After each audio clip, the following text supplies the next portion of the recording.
gonna film a raw long form talking head because Ken told me to. Not because I want to. I haven't missed these. But it's good to see you again. And while I haven't missed these videos, I guess it would be cliche for me to say, I have missed you. But if you have been following along with my journey, then chances are you've probably seen the content that I've been posting on YouTube. Well, not really YouTube, on TikTok and Instagram. And I've been quite confused as to why the content performs very well on TikTok and Instagram, but it does not perform well at all on YouTube.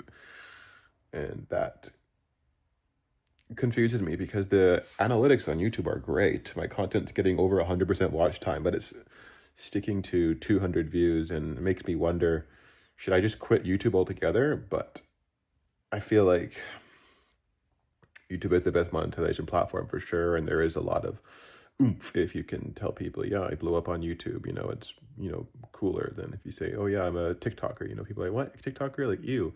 But like, I say I'm a YouTuber, people are like, oh wow, that's 0.5% more respectable than being a TikToker.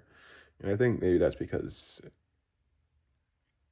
the culture of TikTok can get rather fanatical at times. And so you have fanatics that give the app a bad name. However, I've been personally enjoying learning the culture of TikTok. And while it may at times appear culty from the outside, I believe the people on TikTok have good hearts. And so if you are a TikToker, God bless you. I'm going to continue to try to grow my personal brand there. But I guess the last time I made a long form talking head video, I didn't have many followers. And now, 250,000 followers later, it feels like I'm living in a dream. It doesn't even really feel real. And I feel like I'm in this weird place of limbo between getting fame and not yet seeing a penny. And it's not even like, oh yeah, soon I'll have a penny. Like, I'm just waiting for TikTok to pay me out. It's like, no, they don't pay creators in Canada. And I haven't been able to find a way to make money off Instagram either. And so I talked to Ken. I was like, hey, when would you monetize? Like, when did you monetize? And he said, bro, I started monetizing when I had 0 followers. And I was like, really? Because I'm thinking to myself, okay, I have 250,000 followers, so it should be easy to monetize, right? But it hasn't been the case. I still don't know how to make money, even though I have a following. And so that's going to be my next goal, is to retire my life. That's the content series that I'm working on right now.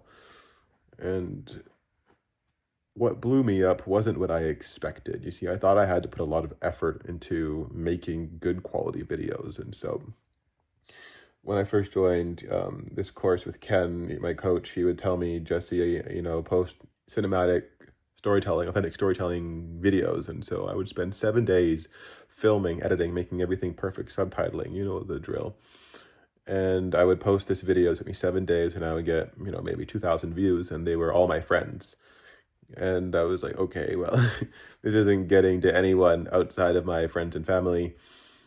I need to try something different, or try harder, or, make these better, or spend a longer time on each video. And then a few days later, it was May 1st, and Ken said, all right, guys, we're doing a new competition. It's called the May Games. And he said, I want you to post a video every single day for 30 days. And whoever, the first 3 people to post 30 videos in May, they will get a one-on-one coaching call with me. And we all want a one-on-one coaching call with Kim, because we all want to blow up, and he's blown up. And if he's blown up, that means we can do it too. I thought, it was that easy. And so I took the competition. I started the competition, and I kept posting every single day, sometimes twice a day, until on, I think the 7th or 10th day, the 10th day, I had my first viral video. It got like 20,000 views, and I was like, praise God, that's wonderful. And what happened was I just got fed up with everything, and I thought, you know what? I'm trying to build my B-roll library, so I'm just going to film myself making rice. And so I filmed myself making rice. It was a throwaway idea. I was like, this isn't going to be anything big. I'm just going to film myself making rice. Maybe I can use it one day. And that night, I was looking at this edited montage of me making rice, and I thought to myself, you know what? I'm pretty down right now. I'm just going to share about how I lost my job and how I have no idea how I'm going to provide for my family, because that's exactly what's going through my head and heart right now. And so I just shared exactly what I was thinking, my insecurities and my feelings, put it on top of the rice video, and it got 20,000 views on TikTok. I was like, there's something here. And so I decided I'm going to try to recreate this format, doing different things around the house, just sharing what's going on in my head. And so I began to do that. And the thing, I just want to clarify, I wasn't focusing so much on my dreams as I was focusing on my fears of my current circumstances. I think, and this might be controversial, what I'm about to say, so actually, you know what? I'm not going to say it. I don't think I'm supposed to say that right now. Maybe another time. And so, I'm posting every day in this May challenge, and I want to win. When then on May 15th, I think you might have heard in the previous vlog, this one guy, he posts 10 videos in one day. So I'm going to post 10 videos and I'm going to win. This is May 15th. I was like, gosh, I can't let him win. There's only 3 spots. So I realized I had to post 10 videos that day too if I wanted to get a coaching call with Ken. So I pushed myself, and against all odds, as uncomfortable as it was, I posted 10 videos in one day, when in the past it took me 7 days to make one video.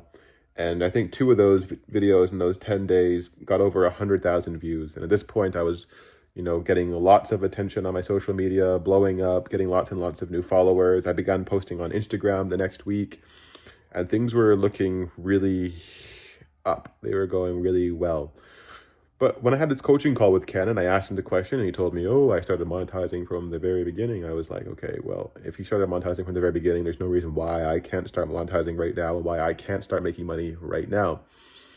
And I thought, if I had 250,000 followers across all platforms, that people would be interested in joining my private coaching course. And so I started creating a private coaching course. I created I got the school account, and I made a logo and stuff and started brainstorming what I could make for the courses. And then 3 days ago on Friday, no, not 3 days ago, it's Wednesday now, like 5 days ago on Friday, my wife and I were praying and asking the Lord, we always try to seek him every single day and ask him anything on his heart, how can we please him, anything he wants us to do differently in our lives. And I felt like he told me, he said, Jesse, I want you to launch your course on Monday in 3 days from now. But I realized, wait a second, it's Friday night. Tomorrow is Saturday. I'm not going to work. It's Shabbat. The next day is Sunday. I'm going to be spending it all day with family and friends and church. Like, I'm going to have no time over the next 2 days to work on the course if God wants me to launch it on Monday. And furthermore, I was like, God, you know what, God, I would like 3 to 5 weeks to plan the course curriculum, and then to film all the videos, edit all the videos, and then upload them all to the classroom page. And I felt like I heard God say, that's a nice idea, Jesse, and I want you to scrap that and launch your course on Monday. I was like, okay, so I have 2 options. Option 1, I can choose the comfortable route and comfortable route and create a whole bunch of videos and then post them onto the course over the course of 5 weeks and then launch. Or I can choose the uncomfortable option, which is to obey God and launch the course on Monday with nothing in it.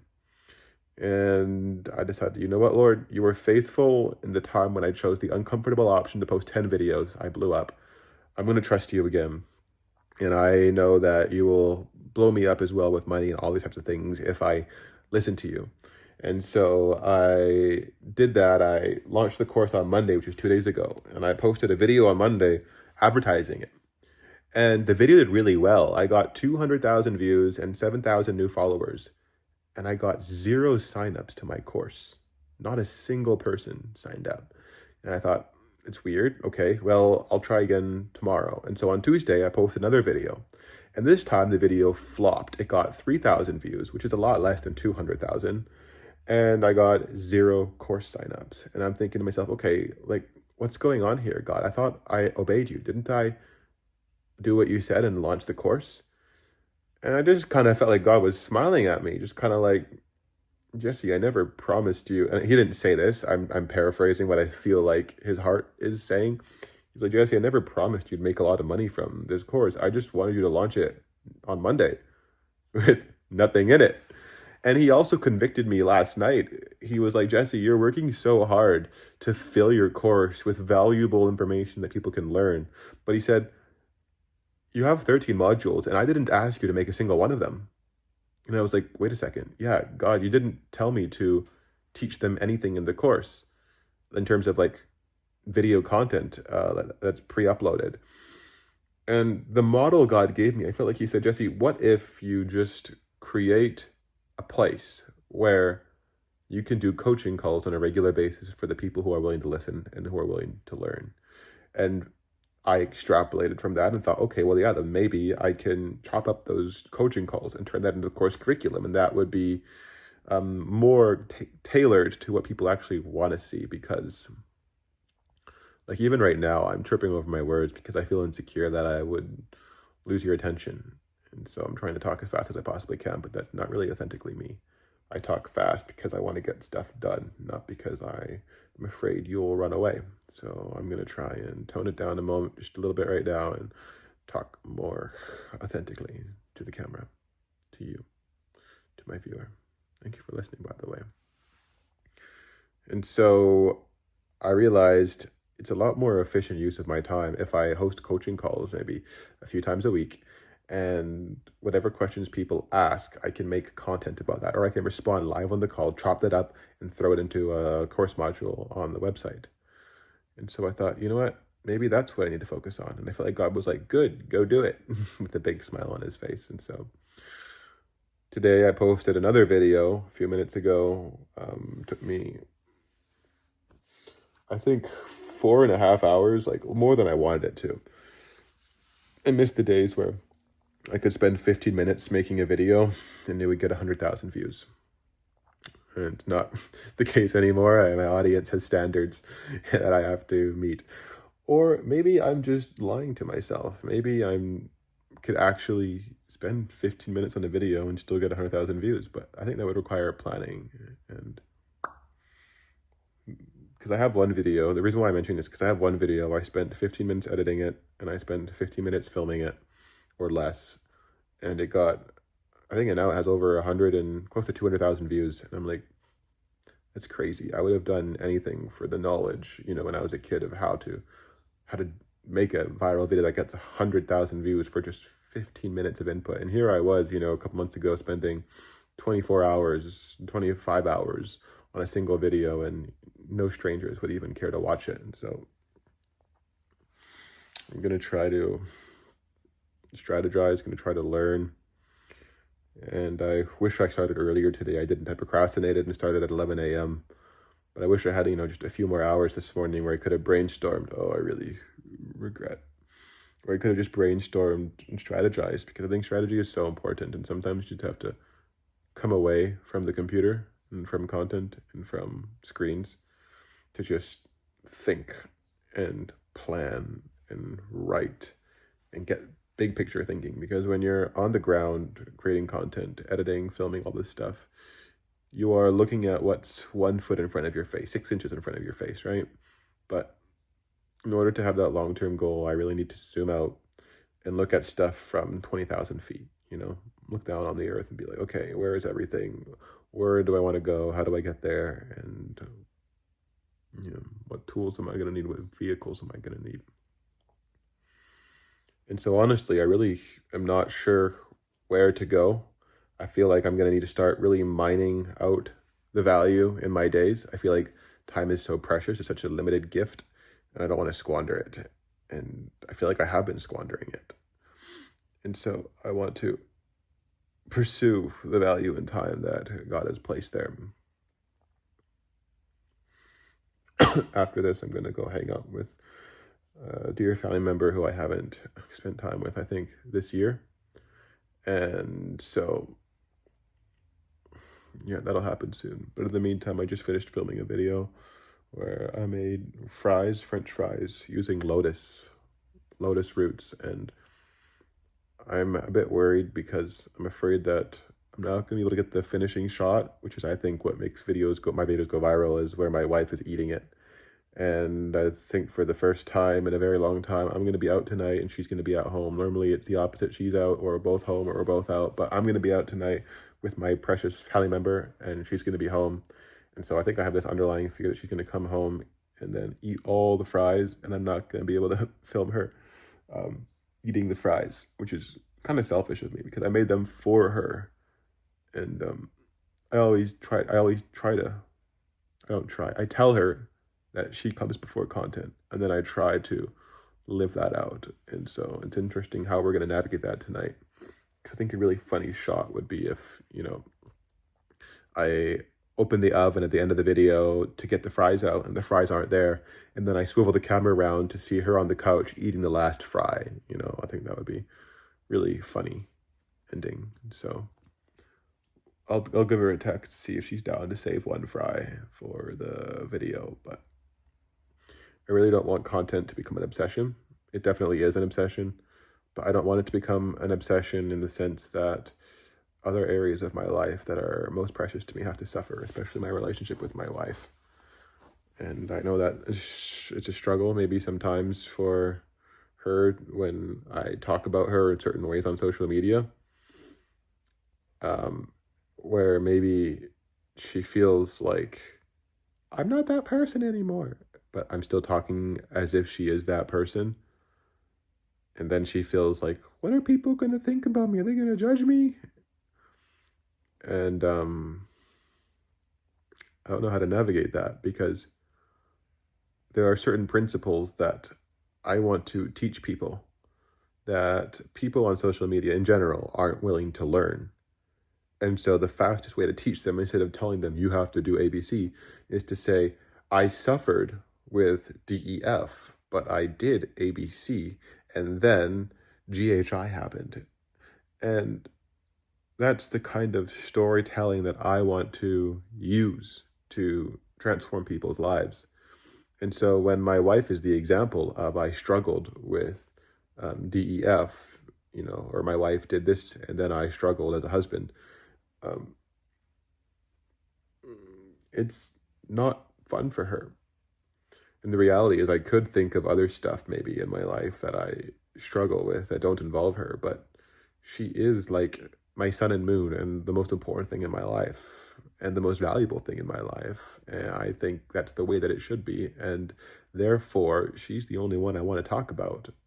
And she's the thing I think, that people in their relationships, husband and wives, I think people need the most help with their familial relationships. And so I feel really torn. And a quote that I'll never forget is, if you believe something is morally wrong, then you will never be able to bring yourself to accomplish the goal. If you believe a goal is morally reprehensible, you'll never be able to do it. And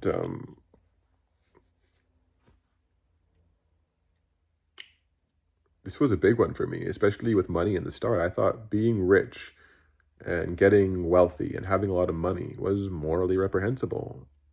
And I didn't realize this, but because of that, I was self-sabotaging myself in so many points of my life to not make money. And because of that, I was broke for my teen years. Just spent all my teenage years trying to build my own business and I spent zero effort trying to get a job, never even worked on a resume. And now it's like I'm on the other side where I've applied to 60 jobs and people aren't hiring. And so I'm, again, trying to create my own business. And I'm not seeing the financial success that would comfort my heart. But I think ultimately God says, Jesse, if financial success is what comforts your heart, then you've got it all wrong. I feel like God's saying, Jesse, I want to be the one who comforts your heart. And that's what I want. I want God to be the one who comforts my heart. I feel like I've been so far away from him the past week. I feel like since Sunday, I just fell off the spiritual roadmap, and I've acknowledged God's existence sometimes, on time to time, but it's not more than a question here or a question there. It's not like I'm in communion with him throughout my day. It just feels like Just feels like I'm running away from him, and I don't even know why. Especially when he's the only one who can save me from this overwhelmingly uncomfortable venture that he's asked me to do to start this thing on Monday. So I really desperately, honestly need God. And if you're watching this and you're from Creatopia, I just want to encourage you to post your own 20-minute talking head videos every single day. Keep doing it until your best friends tell you, you know what, you sound natural now. You're starting to sound natural in your videos. That's when you know. That's when you know.